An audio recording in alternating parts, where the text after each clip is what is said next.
To introduce the President of the United States, please welcome University of Miami Engineering Student Body President, Erica Horde.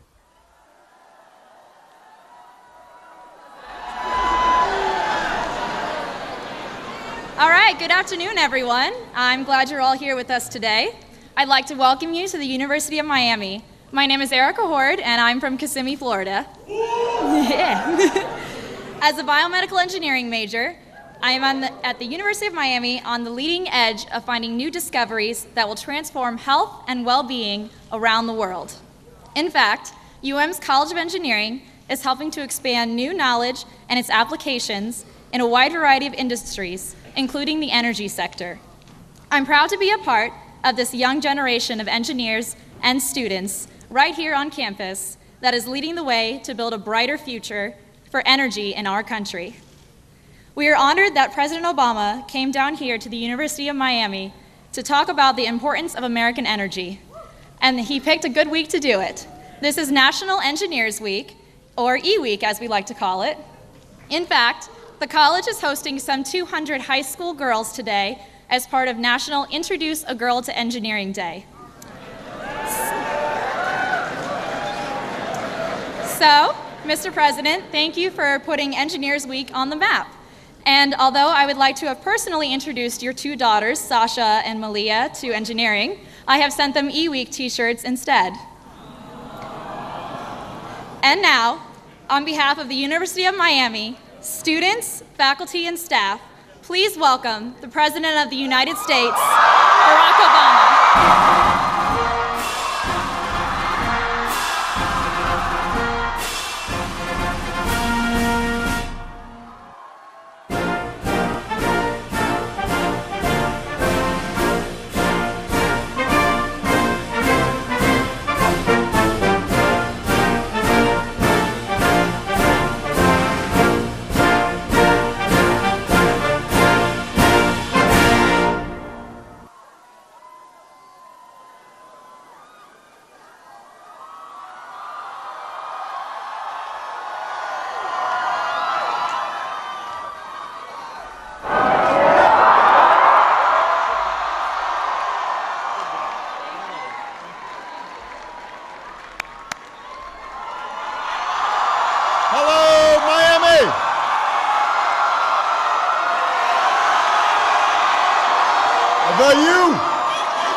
Well, it is good to see all of you here today.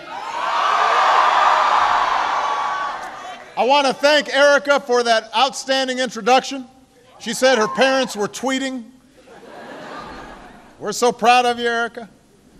I also want to thank your president, this country's former Secretary of Health and Human Services, Donna Shalala. Senator Bill Nelson is here. Give him a big round of applause. Former astronaut, that's too cool. And my outstanding friend, Congresswoman Debbie Wasserman Schultz, is in the house. It is good to be back in sunny Florida. I must say, I don't know how you guys go to class. I'm assuming you do go to class. It's just too nice outside. But, you know, in another life, I would be staying for the Knicks Heat game tonight. Then go up to Orlando for NBA All-Star Weekend. But these days, I've got a few other things on my plate. Just a few. Now, I just got a fascinating demonstration of the work that some of you are doing at the College of Engineering. And let me say at the outset, we need more engineers. So I could not be prouder of those of you who are studying engineering. You know, it was fascinating stuff. I understood about 10% of what they told me. But it was very impressive. And the work couldn't be more important. Because what they were doing was figuring out how our buildings, our manufacturers, our businesses can waste less energy. And that's one of the fastest, easiest ways to reduce our dependence on oil and save a lot of money in the process and make our economy stronger. So some cutting-edge stuff is being done right here at the U. Now, that's what I'm here to talk about today. In the State of the Union, I laid out 3 areas where we need to focus if we want to build an economy that lasts and is good for the next generation, all of you. We need new American manufacturing. We've got to have new skills and education for America's workers. And we need new sources of American-made energy. Now, right now, we are experiencing just another painful reminder of why developing new energy is so critical to our future. Just like last year, gas prices are climbing across the country. This time it's happening even earlier. And when gas prices go up, it hurts everybody. Everybody who owns a car, everybody who owns a business. It means you've got to stretch a paycheck even further. It means you've got to find even more room in a budget that was already really tight. And some folks have no choice but to drive a long way to work. And high gas prices are like a tax straight out of your paycheck. I got a letter last night. You know, I get these letters, 10 letters every night that I read out of the 40,000 that are sent to me.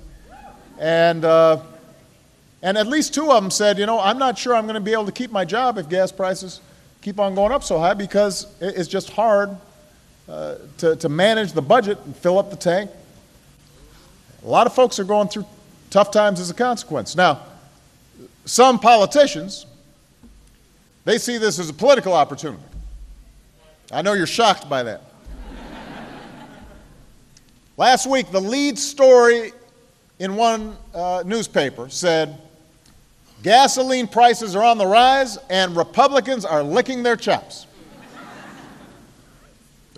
That's a quote. That was the lead. Licking their chops. Only in politics do people root for bad news. Do they greet bad news so enthusiastically? You pay more, they're licking their chops. And you can bet that since it's an election year, they're already dusting off their 3-point plan for $2 gas. And I'll save you the suspense. Step 1 is to drill, and step 2 is to drill. And then step 3 is to keep drilling. We heard the same line in 2007 when I was running for president. We hear the same thing every year. We've heard the same thing for 30 years. Well, the American people aren't stupid. They know that's not a plan, especially since we're already drilling. That's a bumper sticker. It's not a strategy to solve our energy challenge.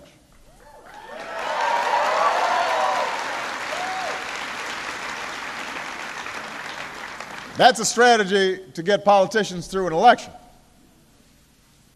You know there are no quick fixes to this problem. You know we can't just drill our way to lower gas prices.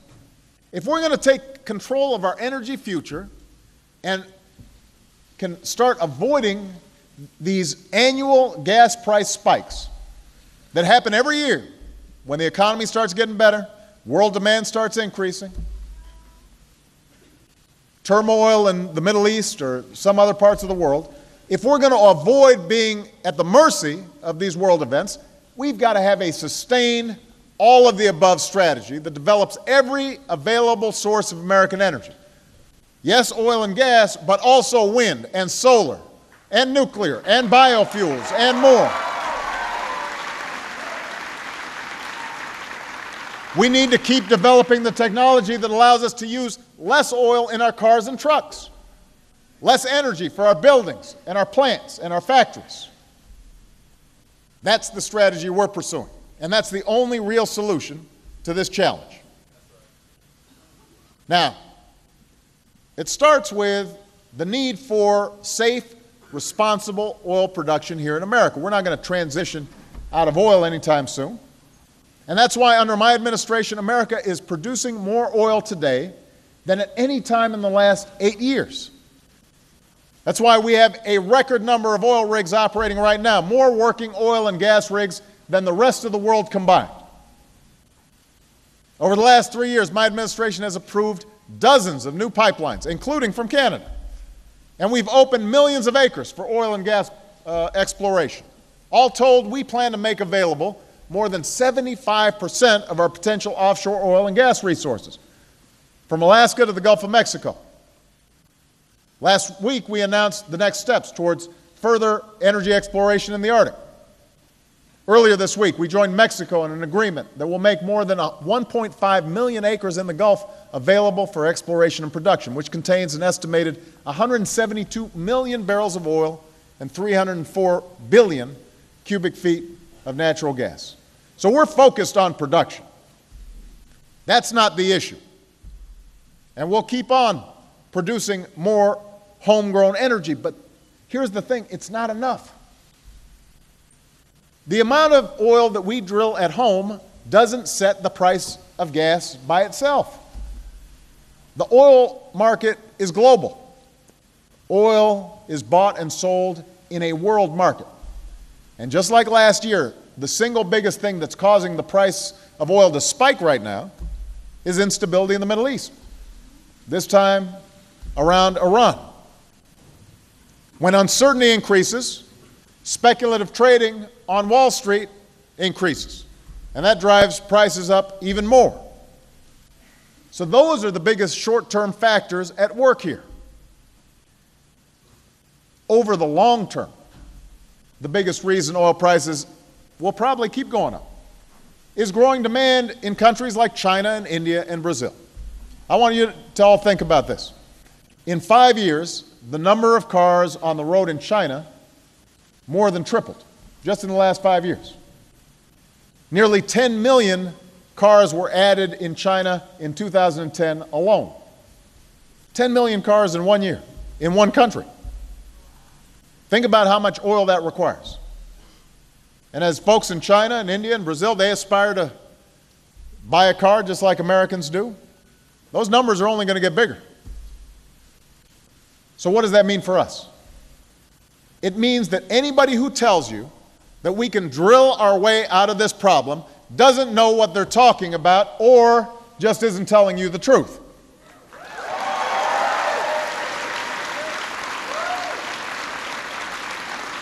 And you know, young people especially understand this because, you know, I think it's interesting. When I talk to Malia and Sasha, you guys are so much more aware than I was of, you know, conserving our natural resources and thinking about the planet. The United States consumes more than a fifth of the world's oil, more than 20% of the world's oil, just us. We only have 2% of the world's oil reserves. We consume 20, we've got 2. And that means we can't just rely on fossil fuels from the last century. We can't just allow ourselves to be held hostage to the ups and downs of the world oil market. We've got to keep developing new sources of energy. We've got to develop new technology that helps us use less energy and use energy smarter. We've got to rely on American know-how and young engineers right here at the U who are focused on energy. That is our future. And that's exactly the path that my administration's been trying to take these past 3 years. And we're making progress. That's the good news. In 2010, our dependence on foreign oil was under 50% for the first time in over a decade. We were less reliant on foreign oil than we had been. In 2011, the United States relied less on foreign oil than in any of the last 16 years. That's the good news. And because of the investments we've made, the use of clean, renewable energy in this country has nearly doubled. And thousands of American jobs have been created as a consequence. We're taking every possible action to develop safely a near 100-year supply of natural gas in this country, something that experts believe will support more than 600,000 jobs by the end of the decade.